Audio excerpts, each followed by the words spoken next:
Hello friends, नमस्कार। स्वागत है आपका गवर्नमेंट एग्जाम प्रिपरेशन चैनल में। आज हम लोग देखने वाले हैं टेस्ट संख्या 33, जो कि किसके लिए है? यूपी पीएससी पीसीएस और यूपी पीएससी आरओ यारो के लिए है। जो भी इसका कंटेंट है आपको डिस्क्रिप्शन बॉक्स में टेलीग्राम चैनल का लिंक दे दिया गया है, वहाँ पे आपको मिल जाएगा। वहाँ पे डायरेक्ट आप जाकर पढ़ सकते हैं। बहुत सारे टेस्ट दिया गया है, टेस्ट सीरीज दिया गया है, फ्री ऑफ कास्ट है। ठीक है, चलिए शुरू करते हैं। क्लास जो है मात्र 5 से 7 मिनट के बीच में होने वाली है, तो आप लोग जो है धैर्य बना के बैठे रहिए। और इतना नहीं कर सकते हैं तो तैयारी थोड़ा मुश्किल है। पहला प्रश्न क्या है? सारे प्रश्न अपने आप में क्या है, बहुत ही बेहतरीन है। ध्यान से पढ़ना है आपको, ठीक है। सीन नदी के किनारे निम्नलिखित में से कौन सा शहर बसा हुआ है? सीन नदी के किनारे निम्नलिखित में से कौन सा शहर बसा हुआ है? पेरिस, किसनसा, बैकॉन्ग या असनसियन। ठीक है, तो उत्तर हो जाएगा ए, यानी कि सीन नदी किनारे जो है पेरिस शहर बसा हुआ है। आगे बढ़ते हैं, अगले प्रश्न पे आते हैं। उससे पहले इसको भी थोड़ा देख लेते हैं, ठीक है। जो किसनसा है वो जायरे नदी यानी कि कांगो नदी पे है। बैंकॉक जो है चाओ फ्राया नदी के किनारे है, ठीक है। ये सारी क्या है? ये नदियां हैं, ये नदियां हैं, ठीक है। और ये शहर है। ये सारे क्या हैं? शहर हैं, ठीक है। तो ये सारे शहर हैं। बैंकॉक जो है चाओ फ्राया नदी के किनारे पे स्थित है, और सनसियन जो है पराग्वे नदी के किनारे स्थित है। तो इतना आपको ध्यान रखना है, ठीक है। आगे बढ़ते हैं, अगले प्रश्न पे आते हैं। मुगल काल में अकबर के शासन के दौरान किस विद्वान ने राजतरंगिणी का फारसी भाषा में अनुवाद किया? मुगल काल में अकबर के शासन के दौरान किस विद्वान ने राजतरंगिणी का फारसी भाषा में अनुवाद किया? शाह मोहम्मद शाहबादी, अबुल फजल, अब्दुल रहीम खान खाना या श्रीवर। उत्तर हो जाएगा शाह मोहम्मद शाहबादी साहब ने राजतरंगिणी का क्या किया था? फारसी भाषा में अनुवाद किया था। थोड़ा सा डिटेल इसके बारे में देख लेते हैं, ठीक है। जो शाह मोहम्मद शाहबादी थे, उन्होंने बहर उल अस्मार नाम से राजतरंगिणी का फारसी भाषा में अनुवाद किया था, ठीक है। तो नाम ये इंपॉर्टेंट है, बहर उल अस्मार सॉरी।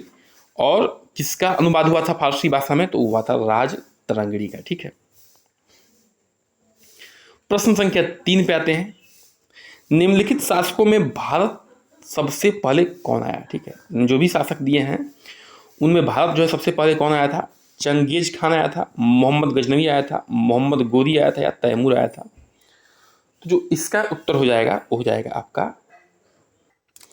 बी ऑप्शन, यानी कि मोहम्मद गजनवी, ठीक है। देखिए, महमूद गजनवी जो है वो 999 ईस्वी से लेकर 1027 तक कितनी बार आक्रमण किया था? भारत पर 17 बार आक्रमण किया था, ठीक है। कितनी बार? 17 बार आक्रमण किया था। ये ध्यान रखने वाली बात है, ठीक है। और मोहम्मद गोरी का प्रथम आक्रमण जो हुआ था 1175, ठीक है, में हुआ था, ठीक है। मोहम्मद गोरी जो है 1175 में आया था। उसके बाद जो है आगे इसका कंटिन्यू रहा, ठीक है। चंगेज खान का आक्रमण जो हुआ था वह हुआ था 1221 में। ख्वारिज्म शाह के मृत्यु के बाद उसका पुत्र जो है बन गया था, वो अलग बात है, लेकिन यह आया कब था? तो 1221 में, ठीक है, चंगेज खान आया था। और जो सुल्तान नसीरुद्दौला के शासनकाल में आया था वो था एशिया के मंगोल शासक तैमूर, जो कि 1398 में भारत पर आक्रमण किया था। तो ये ध्यान रखने वाली बात है, ठीक है। सब कुछ हम डिटेल में यहाँ पे देख ले रहे हैं। आगे बढ़ते हैं, अगले प्रश्न पे आते हैं, ठीक है। अगला प्रश्न क्या है? निम्नलिखित में से कौन सा भक्तिकालीन संत अपने जन्म स्थान से सुमेलित नहीं है? कौन सा भक्तिकालीन संत है अपने जन्म स्थान से सुमेलित नहीं है? दादू अहमदाबाद से हैं, ठीक है, बिल्कुल सही है। दादू का जन्म जो है अहमदाबाद में हुआ था। मलुकदास कड़ा में कभी हुआ था, सही बात है। कबीर दास वाराणसी में, बिल्कुल सही बात है। उत्तर कौन सा गलत हो जाएगा? हो जाएगा ये जो है सुमेलित नहीं है, तो यही क्या हो जाएगा? इसका उत्तर हो जाएगा तुलसीदास झांसी में नहीं। तुलसीदास जो है का जन्म बांदा में हुआ था, ठीक है। कहाँ हुआ था? बांदा में। तो यहाँ पे देख सकते हैं तुलसीदास का जन्म जो है बांदा में हुआ था। आगे बढ़ते हैं। निम्नलिखित में से हरी खाद के लिए सबसे उपयुक्त फसल है। हरी खाद के लिए सबसे उपयुक्त फसल कौन सा है बताना है आपको, ठीक है।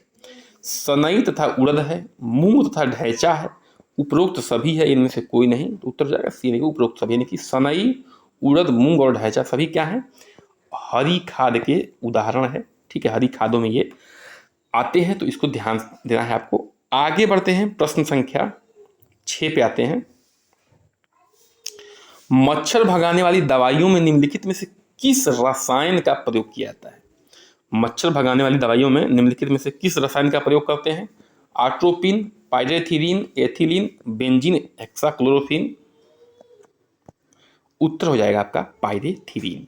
जो मच्छर भगाने वाली दवाइयां हैं उनमें पाइरेथीरिन का प्रयोग होता है। आगे बढ़ते हैं, प्रश्न संख्या 7 पे आते हैं।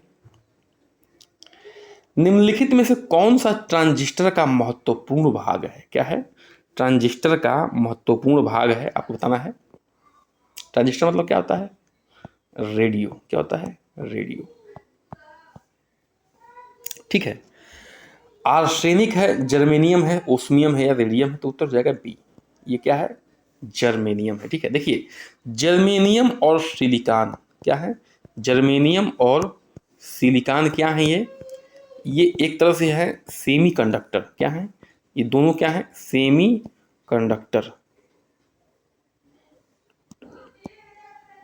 इनकी जो चालकता है, ठीक है, वह मेटल और नॉन मेटल के बीच होता है। मेटल और नॉन मेटल के बीच होता है, ठीक है, चालकता होती है किसकी, जर्मेनियम की और सिलिकॉन की, और दोनों जो है ट्रांजिस्टर में यानी कि रेडियो में प्रयोग किए जाते हैं। तो आशा है कि क्लास समझ में आ रही होगी आपको। ऐसे ही क्लासों को अगर आप चाहते हैं कि आप देखते रहें तो कृपया करके आपसे निवेदन है कि चैनल को सब्सक्राइब कर दीजिए, लाइक करिए, शेयर करिए, कमेंट करिए और बन रहिए हमारे साथ। नमस्कार, जय हिंद।